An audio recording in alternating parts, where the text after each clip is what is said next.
그 딸에 대한 그 그리움이 제가 작가가 되고 강사가 된 그 거의 90% 이상의 계기가 됐다라고 보시면 돼요. 그때 이제 어찌되었건 제가 예식장을 잡아놓고 한 번 실패한 적이 있고요. 그 다음에 결혼한 다음에 또 한 번 실패한 적이 있고, 이제 세 번째 결혼 생활을 유지하고 있는 건데, 처음에는 사실은 뭐냐면은 혼인신고만 안 했죠. 그죠? 예식장까지 잡아놓은 상황이었으니까. 그런데 그 과거에 실패를 할 때마다 제가 의아하게 생각했던 거는 뭐였냐면은, 집에 재산이 없고 돈이 없다는 게 그렇게 무서운 건가? 라는 생각이 참 많이 들었어요. 그러니까 저는 뭐 재산 없이 살아요. 그냥 이렇게 집도 없고 월세로 살고, 내일도 지금 월세 내는 날인데 굉장히 제가 원장님한테 좀 빨리 붙여줄 수 있냐고 그렇게 살거든요. 그러니까 저는 이제 지금은 교회를 안 다니지만 고등학교 2학년 때까지 교회를 다녔어요. 그리고 성가대 생활만 5년을 했거든요. 그래서 그 복음송가 중에서 내일 일은 난 몰라요, 이 노래가 있거든요. 그 요지는 뭐냐면은 그냥 세옹지마라는 거야, 인생은. 그리고 불행이라든가 행운이라는 거 하는 것이 좀 신에게 달려있다라는 이제 그런 내용이거든요. 그런데 저랑 예전에 그 사귀었던 여자들은 기독교인이었음에도 불구하고 그 복음송을 정말 많이 불렀을 텐데, 그리고 데살로니가 전서 왜 그 5장 17절 이후를 보면은 범사에 감사하라 나오잖아요. 왜 그걸 실천하지 못할까? 왜? 제가 연애하면서 계속 느낀 게 그거였어요. 왜 꼭 내가 우리 집 부자여야만 하는 것인가? 그래야만 결혼이 승낙이 되는 것인가? 저 이제 원래 이제 미술대학을 나왔고 이제 예술가 마인드이기 때문에 제가 돈이 생길 때마다 항상 그랬어요, 어머니한테. 나는 절대 저축을 하지 않는다. 왜? 현재에 투자해야 된다, 현재. 그래서 정말 이제 저는 좀 얼리 어답터였거든요. 그러니까 예를 들어서 뭐 맥킨토시 컴퓨터가 600만 원 할 때 저는 대학교 다닐 때 샀어요. 디지털 카메라가 우리나라에 처음 나올 때 샀어요. 거의 한 200만 원 주고. 이제 작품 활동에는 도움이 많이 됐죠. 제 명함도 막 제가 인쇄해가지고 다니고 그랬으니까, 대학교 때. 그러니까 저축을 안 하고 현재 그 교육에 투자해야 된다. 나 자신한테 투자해야 된다라고 생각을 했기 때문에 늘 이제 그런 데 쓰기 좀 바빴다고 볼 수 있고요. 제가 책 사보는데, 저는 왜 그러면 책 사보는데 투자를 많이 했느냐면은, 빌려서 보는 성격이 못 돼요. 첫째, 도서관에는 신간서적이 잘 없다. 신문에서는 분명히 내가 보고 싶은 책이 있는데 도서관에 가면 이미 다 대출됐다 이거죠. 그리고 이제 신청해도 몇 권 이상은 안 사잖아요, 도서관에서. 뭐 많이 나가봐야 한 두세 권 사거든요, 한 도서관에서. 또 급하니까 사야 되고. 그래서 제가 예전에 한때 책을 많이 샀을 때 1년에 책을 구매한 비용만 3천만 원이었어요. 저축이 되겠습니까? 저축이. 그런 식으로 열심히 살았거든요. 그리고 되게 즐거웠어요. 근데 결혼을 앞두니까 재산이 있어야 된다는 거야. 결혼을 앞두니까. 이상하다. 난 그렇게 안 배웠는데. 분명히 나는 교회 다니면서 그렇게 안 배웠는데 왜 이렇게 됐을까? 그래서 이제 굉장히 이제 많은 생각을 하다가 그게 대한민국의 트라우마구나, 이게. 그걸 이제 알게 된 거예요. 대한민국의 트라우마다. 정말 교육을 많이 받은 여자였거든요. 정말로. 정말 구체적으로 얘기하면 좀 이렇게 프라이버시가 있기 때문에. 그게 뭐냐? 그 대한민국의 트라우마가 뭐냐면은 이제 굉장히 오래된 거죠. 가깝게 보면 일제시대 때부터 그게 좀 출발을 했다고 볼 수 있어요. 뭐냐면은 기득권과 권력층이 아니면은 아주 작은 실수에도 불구하고 집안이 망해버릴 수 있다는 트라우마예요. 줄을 잘못 서면은. 그리고 유전무죄, 무전유죄, 이런 트라우마. 또 하나, 어디가 어디가 아픈데 종합병원에 아는 의사나 원무과에 친척이 없으면 수술 스케줄을 잡을 수 없다. 이런 트라우마. 우리 집안에도 그런 트라우마가 수두룩합니다. 그러니까 우리 할머니는 병원 스케줄을 못 잡아서 돌아가셨고, 집안 트라우마 얘기하면 또 눈물 나오니까 그런 어떤 줄 잘못 써서 죽고 뭐 이런 굉장히 많아요. 그래서 이게 역사 치료가 안 돼서 이게 없어지질 않는구나. 그 공포심이 없어지질 않는구나. 안정감에 대한 공포심이. 순천의 추억이 그거예요. 제가 순천에 대한 추억. 왜 배운 대로 연애를 못할까? 이런 결혼을 앞두고 왜 했고 그런 어떤 뒤에 이렇게 금고가 꼭 있어야 되고, 그죠? 부동산이 꼭 있어야 되고, 왜 그렇게 생각을 할까? 특히 그 부모는 더 그렇게 생각을 할까? 더 그 연애하는 당사자보다. 자, 그래서 이게 이론과 실제가, 그러니까 지행합일이 안 되는 문제 있잖아요. 이게 우리 지행합일이 우리가 이렇게 얘기하거든요. 특히 교육자들이 지행합일이 잘 안 된대요. 그런 얘기가 많잖아요. 많이 배운 사람일수록 지행합일이 또 안 돼요. 차라리 적게 배운 사람이 지행합일이 더 잘 됩니다. 이런 경우는 있죠. 예를 들어서 그 사람의 지식과 신념이 부족해서 좀 잘못 행동하는 경우는 있어요. 하지만 그게 설득이 된다면 그 사람들은 지행합일을 잘합니다. 근데 많이 배운 사람이 지행합일이 안 되는 문제가 우리나라에 유독 심한 거죠. 이게요. 마시멜로 실험 네 번째가 이게 튀어나오기 시작합니다. 자, 마시멜로 실험이라는 게 잠시만요. 제가 스토리텔링으로 가게 되면은요. 일단 이거 열어놓고 할게요. PPT를 거의 안 보여주고 강의가 끝나는 수가 있습니다. 2시간 동안. 그런 경우가 많아요. 그래서 여기서 이제 핵심이 있기 때문에 핵심 일단 열어두고. 마시멜로 실험 잘 아실 텐데 첫 번째 실험이 뭐냐면요. 만족지원 능력이 있는 아이들이 나중에 학업 성취도 성공하더라 이거였거든요. 그러니까 5분인가 15분 동안 먹을 걸 참으면 2개 줄게라고 선생님이 얘기하고 나갔을 때 참느냐 못 참느냐의 문제였거든요. 좋다 이거예요. 근데 그게 아주 부분적인 조사였다라는 나중에 그런 반론도 나오고 있습니다. 두 번째는 뭐냐면은 마시멜로를 눈에 보이지 않고 이렇게 뚜껑을 덮어놨더니 더 오래 참더라 이거예요. 견물생심이라고. 그게 두 번째였고요. 세 번째가 뭐였냐면 그 실험을 진행하기 전에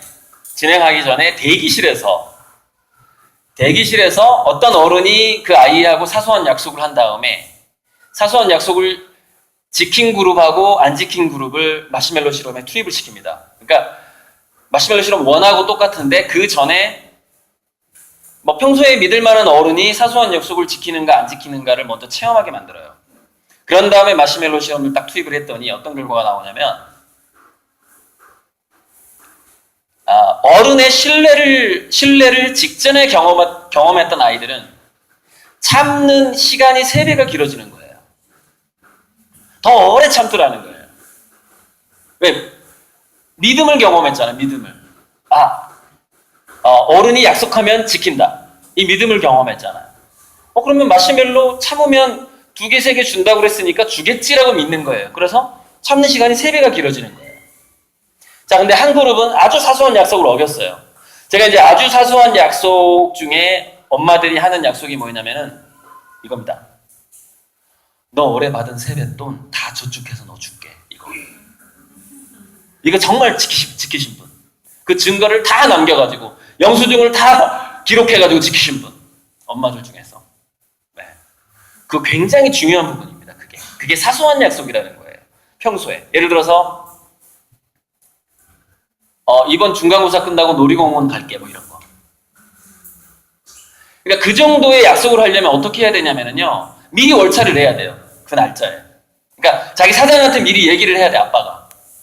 몇 월 며칠 날 우리 아들이 중간고사 끝나고 놀이공원에 가기로 했으니까 그날 나는 회사가 망해도 나는 망할 일이 있어도 나는 그날 휴가를 줘야 된다라고 미리 말을 해놔야 돼, 사장한테. 근데 그렇게 안 해놓거든요, 평소에. 그래서 약속을 어기게 됩니다. 그런 거예요. 우리가 살면서 하는 사소한 믿음을 저버리는 행동들이.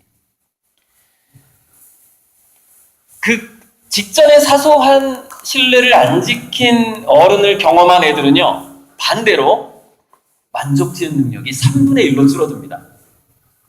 성공률도 3분의 1로 줄어들어요. 즉, 안 참아요. 바로 먹어버려요. 그래서, 어른들이, 아이 주변의 어른들이 사소한 약속을 지킨다거나 일관성을 유지하는 것이 얼마만큼 중요한가의 문제입니다. 평소에 매일매일 일상에서. 자, 그런데 우리나라는 마시멜로 네 번째 실험하고 깊은 관련이 있습니다. 제가 지금까지 얘기해왔던 것을 마무리를 해보자면은, 네 번째 실험이 뭐였냐면, 이게 마시멜로 실험을 맨 처음에 했던 그 박사가 했던 그 실험을 진행했던 지역이 미국에서 나름대로 부유하게 사는 지역이었던 거예요. 그래서 잘 안 맞는 겁니다. 그래서 그 이후에 그 마시멜로 실험을 의심한 어떤 사람이 약간 못 사는 지역에 가서 마시멜로 실험을 해본 거예요. 못 사는 지역에 가서. 그랬더니 재밌는 결과가 정반대의 결과가 나옵니다. 무슨 얘기냐면은 더 성공할 수 있고 더 머리가 좋고 더 자기 자신을 통제할 수 있는 애들이 안 참고 먼저 먹더라는 거예요. 안 참고. 그러니까 무슨 얘기냐? 부유한 데서는, 부유한 지역에서는 더 영리하고 더 만족지원 능력 있고 참을성 있고 정신적으로 더 성숙한 애가 오래 참는데, 트라우마가 있는 지역에서는, 즉 가난이란 트라우마, 먹을 것이 부족했던 트라우마, 형제들이, 여러분들도 그 트라우마 있는 분 간혹 있을 거예요. 형제들이 많아서 밥상 위에서 전쟁을 벌였던, 소시지, 계란 조금 더 먹으려고 막 전쟁했던 그런 트라우마, 그죠? 그런 트라우마가 있는 지역에서는 정반대로 마시멜로를 먼저 먹는 놈이 성공하더라는 겁니다. 정반대 결과가 나오는 거예요. 자, 그게 뭐냐면 불신을 경험한 것. 그러니까 내가 성공할 수 있는 자원이 풍부하다라는 믿음이 있는 곳과 그 믿음이 없는 곳은 정반대입니다. 근데 우리나라가 일제시대 이후 그래왔던 거예요. 지금까지. 뒤에 금고가 없으면, 부동산이 없으면 힘들어질 거라는 그 두려움. 그래서 더 영리할수록, 더 많이 배울수록 배려하지 않고 먼저 챙기려고 합니다. 그게 우리나라의 문화가 있는 거죠. 마시멜로 네 번째 실험의 거대한 실험국입니다. 우리나라가 거대한 실험국. 더 얌체고 더 뻔뻔하고 더 부도덕한데 더 영리한 사람이 더 출세하는 거죠. 이제 그런데 문제는 뭐냐면은 좋다 이거예요. 좋다 이거예요. 근데 이 불공정함이 문제가 있어요. 불공정의 문제가. 자, 이거 얘기하고 불공정으로 넘어갈게요. 이거는 뭐냐면은 이세돌이라는 사람이 진 다음에 저 인터뷰를 해요. 근데 두 번째 인터뷰가 굉장히 중요합니다. 뭐냐면 바둑의 아름다움을 알고 뒀구나라는 위로를 했다 이거예요. 네. 이제 나는 더 이상 세계 최고가 아니구나. 인공지능이 세계 최고구나. 인공지능보다 내가 나은 게 뭐지? 라고 생각해보니까 저거더라는 거예요. 인공지능이 바둑의 아름다운 거 알까? 라는 생각이 들었다는 거죠. 자, 방금 제가 얘기했던 그 부분으로 여기 나올려나 모르겠네. 이게 제 그림인데요. 눈동자에 이제 우주를 그립니다, 저는. 자, 그냥 스토리텔링으로 가고요. 여기서 중요한 페이지 하나를 펼쳐놓고 스토리텔링으로 가야 되겠어요. 자, 이걸 먼저 펼쳐놓을게요. 이걸 먼저. 이거는 미래에 이러한 직업, 이런 특성을 가진 직업은 사라진다라고 정리한 겁니다. 학자들이. 그래서 보면서 이제 들으시면 돼요. 자, 문제가 뭐냐? 그러면은 마시멜로 네 번째 실험의 거대한 실험 국가다, 우리 한국이. 먼저 챙기는 놈이 성공하더라 이거예요. 배려하면 망하고. 그러니까 예를 들어서 뭐 벤처기업 같은 것도 한 번, 두 번 실패하면은 그 사람을 경험자로 보기보다는 루저, 실패자로 보는 경향이 아직도가 아니라 거의 그게 강하고, 우리나라 같은 경우는. 그래서 같이 못 놀게 하는 경우도 있고, 그죠? 뭐 저쪽 아파트에 있는 애들이랑 놀지 마, 뭐 이런 경우. 최근에 그 실제 사례잖아요. 그런 경우도 있고. 그게 이제 마시멜로 네 번째 실험 국가인 거죠. 자, 그런데 여기에서 우리가 느끼는 게 뭐냐면, 이제 있는 자, 권력이나 부가 있는 그룹과 없는 그룹 간에 뭐가 생기냐면은 위화감. 가장 많이 느끼는 게 불공정을 느낀답니다. 불공정. 공정하지 않다. 그런데 인간의 창의성을 억압하는 것 중에서 거의 5손가락 안에 듭니다. 그러니까 그 사회가 불공정하다고 느낄 때 사람들은 창의적이기를 거부하더라는 거죠. 창의적인 쪽으로 잘 못 넘어가더라는 거예요. 그게. 그러니까 창의성을 가로막는 그 5가지 중에서 아주 대표적인 게 뭐냐면, 첫째 과잉보호. 애들을 과잉보호했을 때. 둘째 정해진 날짜에 꼬박꼬박 나오는 월급. 이거 창의성에 좀 도움이 안 되는 걸로 나옵니다. 불공정. 그 다음에 과잉보호, 월급, 불공정, 그 다음에 포만감. 그러니까 늘 배가 불러. 즉 공복기가 없어. 그러면 창의성이 떨어지는 걸로 나옵니다. 포만감. 운동 부족. 뭐 이렇게 좀 볼 수가 있어요. 창의성을 떨어뜨리는 게. 그래서 정말 뭐냐면은, 예를 들어서 뭐 안철수 후보가 있고 문재인 후보가 있는데, 민간의 4차 산업혁명의 그 준비는 민간 자율로 맡겨야 된다, 정부가 주도해야 된다고 하는데, 민간에 맡길 수가 없어요. 왜? 우리는 지금 아까 얘기했듯이 거대한 그 불공정 트라우마에 짓눌려 가지고, 뭐냐면은 마시멜로를 안 참고 빨리 먹는 게 뭐냐면요, 그게 뭐냐면 빨리 안정적인 지위나 안전지대로 빨리 들어가고 싶다는 욕망입니다. 그게. 그래서 거기서부터 비롯된 게 뭐냐면은 학벌, 자격증, 고시 이런 것들에 매달리게 됩니다. 그러니까 대졸자의 지금 65%가 공무원 시험 준비를 하는 그런 나라라는 거예요.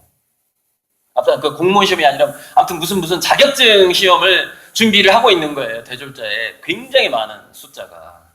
그래서 며칠 전에 그 구급 공무원 시험의 합격률이 1.8%.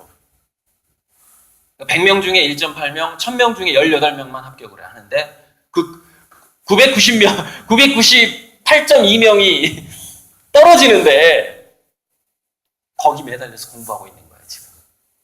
이게 뭐냐면은 안전지대로 빨리 들어가고 싶다는 욕망입니다, 이게.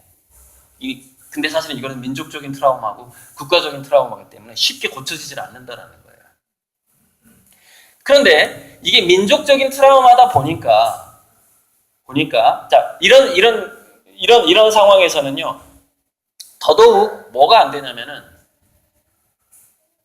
우리가 배워왔던 그 미덕을 배워오잖아요. 그 미덕하고 지행합이 안 되는 겁니다. 뭐 성경에 나오는 말하고 이게 행동이 틀려지는 거예요, 자꾸. 그게 이제 그 조급한 마음 때문에 그렇거든요. 뭐 그게 열등감일 수도 있고, 어떤 안전지대를 갈망하는 그런 조급한 마음일 수도 있고. 근데 그 조급한 마음을 부모가 갖고 있었을 때 그 자식은 더 지행하기 어려운 상황으로 그 정신이 굳어지게 되는 거예요. 그게 뭐였냐면은, 부모가 조급한 마음을 갖게 되면은 이렇게 됩니다. 데이비드 휴미라는 사람이 이성은 열정의 노예라는 말을 했어요. 이성은 열정. 이거 다른 말로 하면은 이성은 감성의 노예다, 뭐 이런 식으로 보면 돼요. 그리고 실제로 뇌과학자들이 연구한 바에 의하면은 거의 대부분의 사람들은 자기 감정과 물질적인 체내의 상태에 의해서 이성이 지배를 당하는 확률이 높아요. 그래서 이성은 결정을 못하고 감정이 결정을 하더라는 거예요. 조사를 해보니까. 그래서 굉장히 특히 우리나라에서 가장 무서운 죄가 있잖아요. 괘씸죄. 괘씸죄에 걸리면은 이성도 뭐고 필요 없어요. 얘가 아무리 유능해도 잘라버리는 거예요. 괘씸죄. 그 나쁜 사람이 아직도 거기 있습니까? 괘씸죄. 네. 거기 걸린 거 아닙니까? 네. 그런데 바로 이런 분위기에서 아이들의 열정이라는 것이 아이들의 감성이잖아요. 아이들 수준에 맞는 열정과 감성 훨씬 풍부하고 많잖아요. 막 화산처럼 불불 끓잖아요. 근데 얘네들은 뭐예요? 아직 이성이 자라질 않았죠.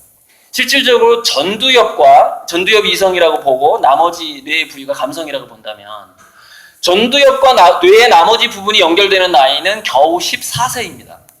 14세. 그래서 14세 이전의 아이들은 동물로 봐야 되는 거예요. 14세 이전의 아이를 동물로 보면 걔는 인간다운 인간이 되는데 14세 이전의 아이를 인간으로 보면 걔는 동물 같은 인간이 되는 거예요. 정반대 현상이 일어납니다. 그게 왜 그러냐면 이런 거예요. 엄마가 몇 번 말해야 알아들어. 이러고, 그죠? 14세 이전의 아이한테. 야, 엄마 아빠가 이만큼 애를 써서 너를 하면은 너도 뭔가를 보여줘야 될 거 아니야. 뭐 이런 거. 이거는 인간한테만 할 수 있는 얘기입니다. 여러분, 강아지한테 내가 맨날 네 똥 치우는 거 안 보여? 앞으로 좀 변기에 가서 싸. 이거 통합니까? 강아지한테? 이제 유튜브 영상 보니까 변기에서 싸는 고양이가 한 마리 나오는 것 같은데 이건 뭐 1억 분의 1의 확률이죠. 거의 없어요. 예, 그 불가능한 거거든요. 그 불가능한 것을 계속 요구를 하게 되면은 이렇게 된다라는 겁니다. 뭐냐면은 열정하고 이성이 분리가 돼버린대요, 애들이. 그러니까 감정은 뭔가를 행동을 하게 하는 액션의 원동력인데, 그죠? 그래서 그 원동력이 많은데 부모가 요구하는 것이 이게 약간 동물로 봐줘야 되는데 나를 인간으로 보고 막 요구를 하는 거예요. 그러니까 이성의 과부하가 생기는 얘가 이게 해석이 안 되는 거예요. 왜 도둑질을 하지 말아야 되는지에 대한 해석이 안 되는 거죠. 10살 전후까지는. 그래서 10살 전후에 아이가 도둑질을 한다는 것은 뭐냐면 그게 욕망하고요, 결단력하고요, 행동력이 강한 애라는 증거라는 겁니다. 무슨 얘기냐? 10살 전후에 도둑질을 안 해본 애는 성공을 못 한다는 거예요. 경쟁을 할 수가 없다는 겁니다. 커서 어른이 돼서. 그 얘기예요. 근데 이렇게 얘기하죠. 너 커서 뭐가 되려고 말이야. 벌써부터 남의 물건에다 손이나 대고 말이야 이러잖아요. 그 동물한테 그러면 안 되는데 자꾸 인간 취급을 해버리는 거예요. 얘를. 근데 이 과정에서 이게 이제 뭐 학습지 푸는 문제 아주 쭉 연결돼 있습니다. 전부 연결돼 있어요. 그 퍼센트를 9대10 이런 식으로 얘는 감성이 90%, 그 12 이성이 10% 그러면은 엄마가 이성적으로 하고 싶은 얘기 10%만 해야 되거든요. 그래야지 얘가 이제 소화가 된단 말이죠. 그러면서 점점점 동물에서 인간 단계로 넘어가게 되는데 이 동물에서 인간 단계로 넘어갈 때 이성이 과부하가 되면은 해석이 안 되는데 내가 이제 엄마 아빠의 말을 따라야 되잖아요. 그죠? 그렇게 시키잖아요. 그럼 여기서 재미있는 현상이 일어납니다. 어떤 현상이냐면 전두엽하고 중뇌 사이에 혈관과 신경망이 있는데 이게 굵기가 가늘어져 버려요. 물리적인 두뇌의 변화가 일어나 버려요. 그러니까 무슨 얘기냐? 내가 엄마 아빠가 하는 말이 뭔 말인지 모르는데 그 행동을 만약에 해야 됐을 경우에는, 그래서 감성과 열정이 억압받은 상태로 15세까지 보낸 사람들은 성인기의 우울증 확률이 굉장히 높습니다. 왜 우울증이 오냐면은 우울증은 이런 거예요. 우리가 예를 들어서 독서 치료라든가 뭐 글쓰기 치료가 그게 왜 효과가 좋으냐면은 감정을 또 상담이 왜 또 효과가 좋으냐면은 이 감정이라는 것이 억울한 감정이든 이런 것들이 전전두엽에서 언어적으로 이해가 되지 않으면 자기 스스로 이해가 되지 않으면 안 풀린다는 거예요. 안 풀려요. 그래서 우리가 어렸을 때 감정 코칭이라는 게 네 친구가 너보다 너를 이겨서 너 속상했구나. 짜증나지? 라고 한마디 해주면 얘는 사실은 짜증이라는 아이는 짜증이라는 것의 정확한 그 뜻은 몰라요. 뜻은 모르는데 어떻게 느끼는 거냐면은 엄마가 내 감정을 이해해 주면서 짜증이라는 단어를 사용해서 뭔가 내 마음을 풀어주려고 애를 쓰는구나 이렇게 느낀다는 거예요. 그래서 예를 들어서 이런 겁니다. 백화점에 가서 비싼 걸 막 사달라고 얘가 때를 써요. 그때 윽박 지르기보다는 그 자리에 같이 털썩 주저앉아서 한 5분 동안 이렇게 얘기하는 겁니다. 사실은 아빠 연봉이 이걸 살만하지 못해. 내가 이걸 사버리면은 아빠가 차를 팔아야 돼. 근데 이렇게 하라는 얘기는 아닌데 뭐냐면은 자기 나름대로 지금 현재 이 비싼 거를 사지 못하는 이유에 대해서 이렇게 설명을 하라는 겁니다. 설명을. 화를 내지 말고. 화를 낸다는 건 뭐냐면은 갑자기 애가 예를 들어서 비싼 거 앞에서 털떡 딱 주저앉았어요. 그럼 그 순간에 엄마 머릿속으로 싹 트시는 건 뭐냐면은 내가 가난한 남자랑 결혼해가지고 말이야. 우리의 이 소원도 못 들어주고 말이야. 열이 확 오르기 시작하는 거예요. 그때부터. 그래서 이게 그 아이한테 화난 게 아니에요. 사실은. 자기 과거의 선택에 화가 나는 거예요. 자기 과거의 선택에. 그때 그 맥주를 마시지 말았어야 했는데 그 해운대 해수욕장에서 이런 과거의 그 여러 가지 선택에 그래서 사람은 자기 선택에 화가 날 때 짜증이 난대요. 그게 왜 분노할 데가 없어. 분노할 때가 지가 잘못했으니까 짜증이 풀어버리는 게 애한테 그 순간에 화를 내버리는 거예요. 그 열등감이 있으면 계속해서 비교하게 되고 비교하다 보면 분노하게 되고 그러면 분노의 에너지가 쌓이게 되면 누군가한테 분출을 해야 되는데 이 분출은 가장 가깝고 약한 사람한테 하게 돼 있다는 겁니다. 그게 자식이에요. 강아지, 때로는 강아지 이런 식으로 되는 거죠. 자, 그런데 그런 어떤 분노의 경험이라는 것이 예를 들어서 정해진 규칙을 충분히 설명한 다음에 안 지킬 때라도 좀 조근조근 얘기를 해야 되는데 어쨌건 강압적으로 뭔가 폭력 또는 억압, 힘 이런 것들이 들어가게 됐을 때는 열정하고 이성이 괴리가 되기 시작하는 거죠. 그러니까 무슨 얘기냐? 애들은 그 어떤 규제라든가 엄마 아빠의 폭력이 그 부족한 전두엽과 연결이 안 된 상태에서 그것과 어떻게든 연결을 시켜주는 게 뭐냐면 그걸 왜 사면 안 되는 이유에 대해서 계속 설명하는 엄마예요. 그게 뭐냐면 계속해서 그 전두엽하고 중내 그 아이의 감정 사이에 연결 통로를 만들어주는 과정입니다. 그게. 예를 들어서 수학 교육도요. 원리 외워. 왜? 그대로 하면 문제 풀려. 이렇게 해버리면은 원초적인 우리 몸속에 있는 원초적인 직감력이라든가 통찰력이라든가 이런 게 분명히 있어요. 무의식이 감각을 받아들이는 게 전전두엽이 해석하는 거에 약 50억 배예요. 50억 배. 이것도 다 측정을 했습니다. 뇌과학자들이. 50억 배의 정보를 우리 오감은 받아들인단 말이에요. 근데 그 중에 50억 분의 1만 해석을 한대요. 전전두엽이. 그러니까 무슨 얘기냐? 어찌됐건 잘 이해되지 않고 혼돈스러웠던 것이 그 아이의 전전두엽에서 정리되는 데 있어서는 시간이 많이 걸린다는 거예요. 그게 시간이. 그리고 그 감정, 자기가 동물적인 충동 같은 거 이런 것들 왜 그런지 그리고 왜 그걸 하지 말아야 되는지 이걸 이해하는 것도 굉장히 오래 걸리는 거죠. 좀 늦는 거죠. 10살은 넘어야 되는 거예요. 최소한 그것을 납득시키려면. 왜 게임을 오래 하면 안 좋은지 이런 것부터 다. 근데 그게 너무 조급하다 이거죠. 한국은. 왜? 트라우마 때문에. 안전지대 빨리 보내고 싶고 내가 안전지대 빨리 가고 싶고 우리 자식을 안전지대 빨리 보내고 싶기 때문에. 그래서 안전지대라는 게 있었죠.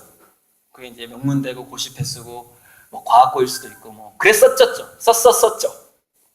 근데 지금은 그게 아니기 때문에 그게 아니라는 걸 이제 제가 설명하려고 왔고, 그래서 지금 이 페이지를 지금 열어놨고 지금 그죠? 이 페이지를 그래서 열어놨고, 아니기 때문에 더더욱 우리가 아이들을 15세 이전의 아이들을 천천히 사람이 되게 하는 방식으로 교육을 해야 된다는 거예요.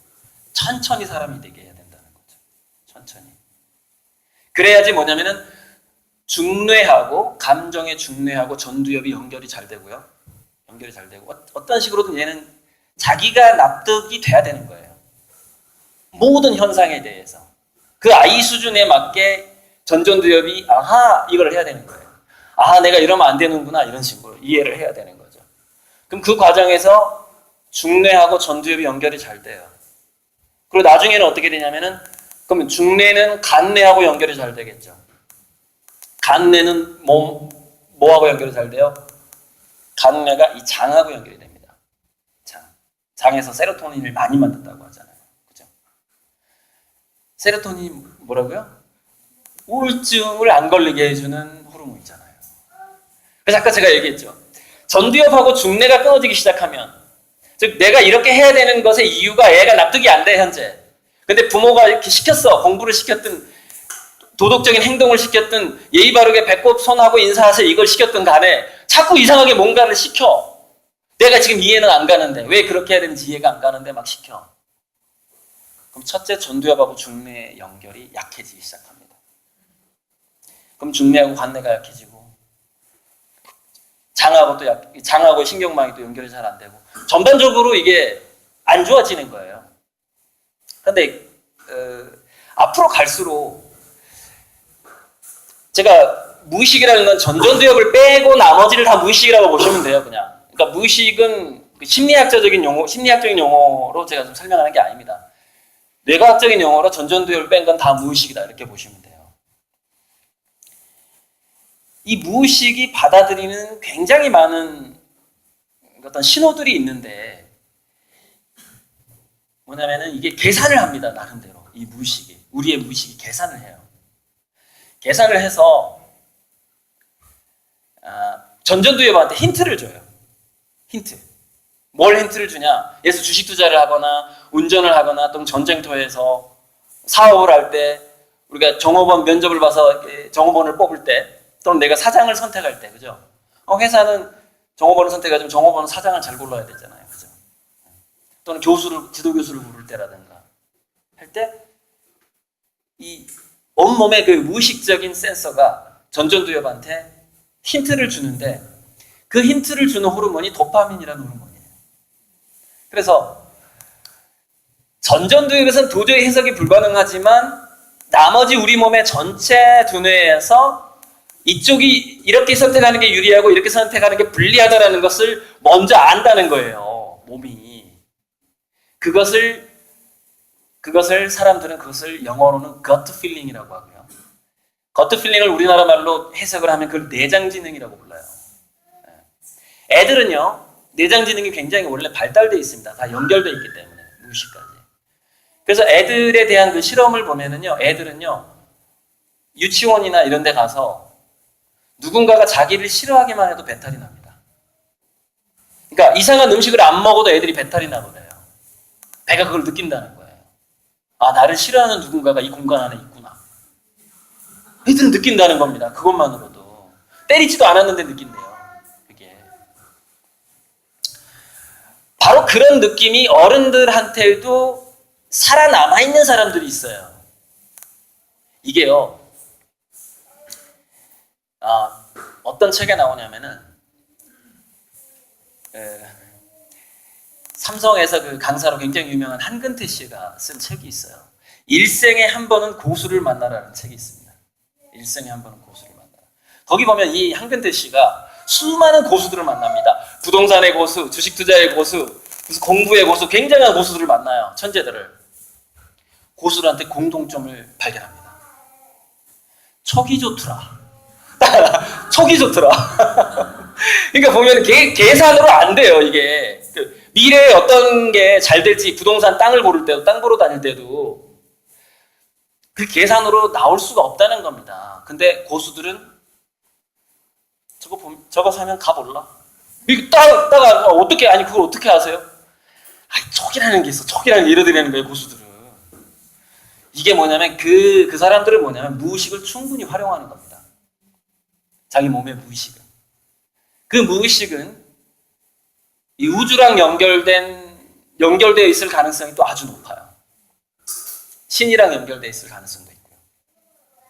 근데 문제는 뭐냐면은, 간혹 가다가 이렇게 신들린 사람들은, 점쟁이들은 신이 와가지고 직접 얘기를 해주죠. 그죠?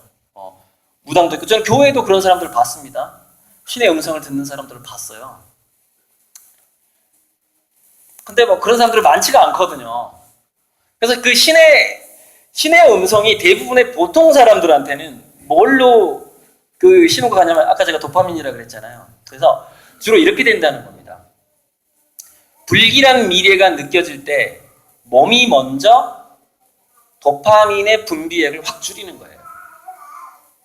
그러면은 순간 이런 느낌이 온답니다.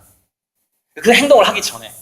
예를 들어서, 근데 이거는 어디서 밝혀졌냐면은 카드 실험에서 밝혀집니다.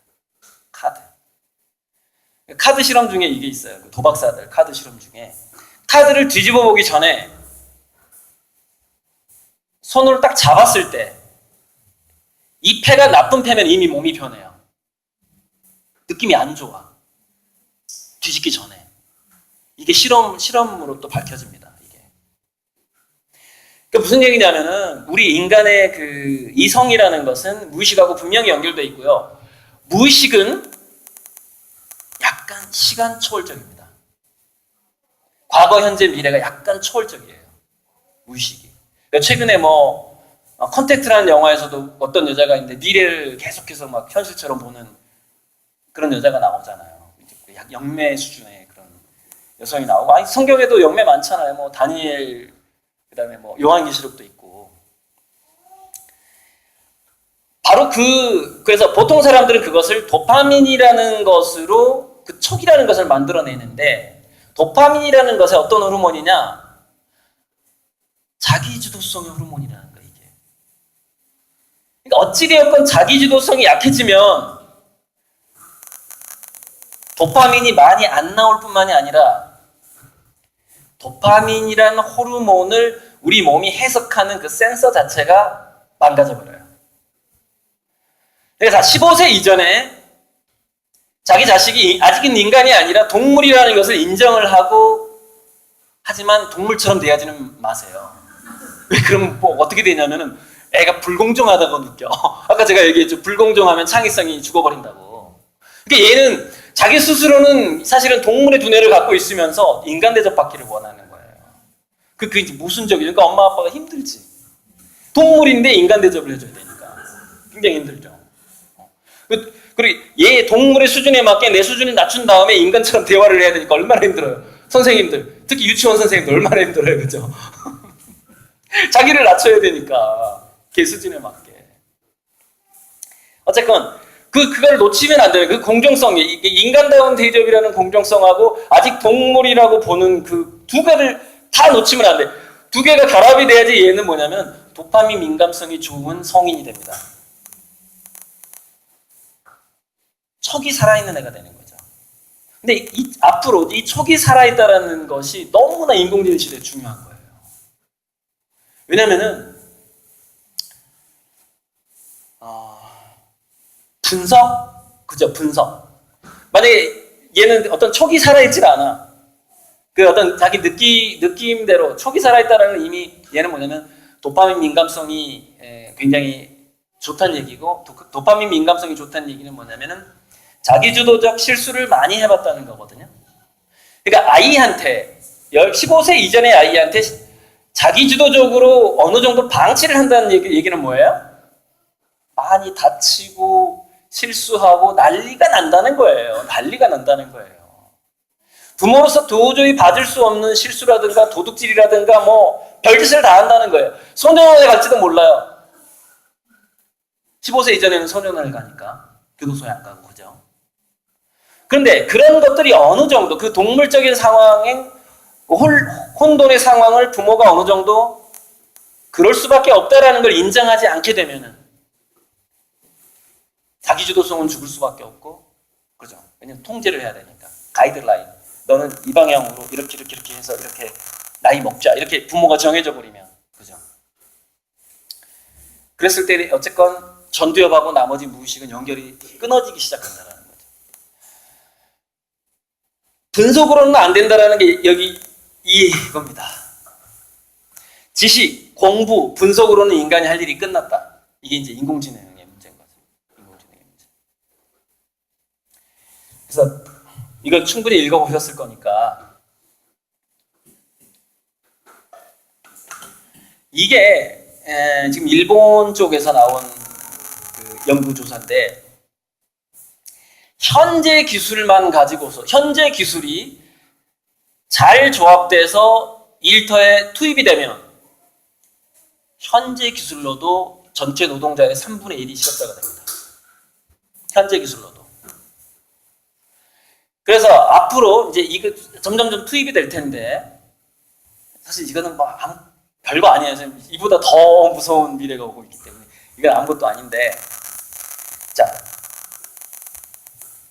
저 퍼센트가 뭐냐면은 인공지능 로봇이 점차 대체가 가능한, 현재 기술이 조합됐을 때 대체가 가능한 의사의 30%의 업무, 예술가의 17%, 예술가의 17%, 미디어 쪽, 방송국 쪽의 11%, 그다음에 제조업의 75%, 사무직의 65%가 현재 대체가 가능합니다. 근데 왜 대체를 지금 안 하고 있을까요? 비싸, 아직은. 인공지능 로봇이 비싸. 기술은 충분한데 싼 월급 주고 사람 쓰지 왜 비싼 로봇을 사요? 사장의 입장에서, 그죠? 아직은 비싼 거예요. 그런데 이게요, 2025년이면 엄청나게 싸집니다. 그러니까 지금도 일본에서는 일본의 최저임금이 100만 원인데 카페에서 서빙해주는 로봇 임대료가 50만 원이에요. 그러니까 월급이 2분의 1만 나가도 되는데 얘가 두세 사람 역할을 하는 거예요. 그리고 사람들이 좋아해. 또 처음에 신선하잖아요. 로봇이 서빙을 하니까. 막 말 걸면 다 대답해주고 하니까. 그러니까 이제 뭐 그나마 일본은 지금 베이비붐 세대가 은퇴하면서 일자리가 많이 생겼거든요. 그래서 일본 젊은이들은 자기가 원하면 100% 취업이 가능해요. 다 가능해요. 눈이 높기 때문에 이제 안 가는 애는 있긴 하겠지만 현재로서는 일자리가 10개라면 일본 젊은이는 8.7명이래요. 현재 채우지를 못하고 있는 거죠. 그래서 현재 만약에 고등학생이라면, 여러분의 자녀가 고등학생이라면 일본이나 유럽으로 취직할 생각을 하셔야 돼요. 우리나라에서는 뭐 이건 일자리 찾기가 너무 힘드니까. 근데 지금 뭐 유치원생이라면 또 다른 문제, 또 다른 이제 국면으로 넘어가게 되는 거죠. 자, 그런데 지금 현재 그래서 그 소프트뱅크의 그 손정희 씨가 한 얘기인데 2040년경이면은 전 지구상의 인공지능 로봇이 100억 개가 될 거라는 거예요. 100억. 그러니까 전체 인류의 그때 지구상에서 살아남아 있을 전체 인류의 2배가 되는 겁니다. 그때 한 60억이다 그러면 인공지능 로봇이 120억이 되는 거예요. 물론 걸어다니는 애, 붙어있는 애 뭐 이제 좀 다양하겠지만. 아니 지금도 일자리가 없는데 지금 인간보다 2배나 많아진다는 거예요, 이게. 그 숫자 자체가. 그러니까 지금 완전히 지금 뭔가 우리가 교육에 대해서, 미래에 대해서 이제 좀 미리 대비할 필요가 있다. 이제 그 얘기를 하려고 온 거죠. 그래서 인공지능의 AI의 어떤 그 AI라는 것의 미래의 어떤 포지션은 어디까지 있는가를 제가 저 피라미드로 한번 만들어 본 거거든요. 물질이 있고 생명권이 있고 인지권이 우리 인간이에요. 인지권이 있고 그 위에 이제 신권이 있는데 인공지능은 이거 전체를 다 손아귀에 쥐게 됩니다. 앞으로 인공지능 사물 인터넷은. 물론 인공지능이 신권에 어디까지 도달할지 모르겠지만 어쨌건 1974년 이후에 그 빅데이터 분석을 해보니까 인간이 1974년 이전에는 이렇게 됐다는 거예요. 인간이 뭔가 궁금할 때 신이 알아서 해주시겠지. 신한테 물어봐. 이 얘기를 더 많이 했대요. 근데 1974년, 75년이 언제냐면 그게 그때부터 PC가 나오기 시작하는 때거든요. PC가 나오고 나서부터 이게 역전되기 시작합니다. 어떻게 되냐면은 인간이 뭔가 곤란한 일이 있을 때 지금 인간들은 훨씬 더 많은 사람이 야 데이터한테 물어봐 이랬다는 거예요. 야 저기 무당집에 가자 어디 새벽 기도를 가자 하지 않는다는 거예요. 지금은 사람들이 데이터한테 물어봐 한다는 거예요. 훨씬 더 빅데이터가 그러니까 표면적으로 봤을 때 빅데이터가 신을 대체하는 현상이 1975년부터 시작된 거예요. 이게 쭉 가고 있는 거죠. 그래서 실제로 신권까지 넘보고 있습니다. 인공지능이 인간의 일 자, 생물권과 물질권을 넘보는 거는 뭐냐면 이게 나노 기술하고 바이오 기술. 나노 기술은 바이오 기술을 결합을 하게 되거든요. 그래서 생명권, 물질권까지. 자, 물질권은 어떻게 넘보냐면요. 원자 조작이 가능해요. 원자 조작. 그래서 우리가 원소가 108개의 그 원소가 있잖아요. 109번째, 110번째, 111번째 원소는 누가 만든다? 인공지능이 만들 거라고 예측하고 있습니다. 원자를 조작해서 새로운 물질을 만든다는 거예요. 아예. 그래서 미래, 그러니까 물질권까지 완전히 장악하게 되는 거죠. 나노기술 결합하게 되면. 근데 이게 그러면 얼마나 빨리 올 것이냐의 문제는 근데 그런 기술까지 우리가 사실 걱정할 필요는 없는데 중요한 것은 2025년이에요. 핵심은. 로봇의 가격이 떨어지는 것이 사실 우리한테는 피부로 다가오는 가장 큰 어떤 우리 자식들의 어떤 자식들이 직장을 잡기 어렵다라는 문제인 거죠. 잠시 쉴까요? 쭉 할까요? 어떻게 할까요? 저 지금 계속 할까요? 잠시 끊었다가.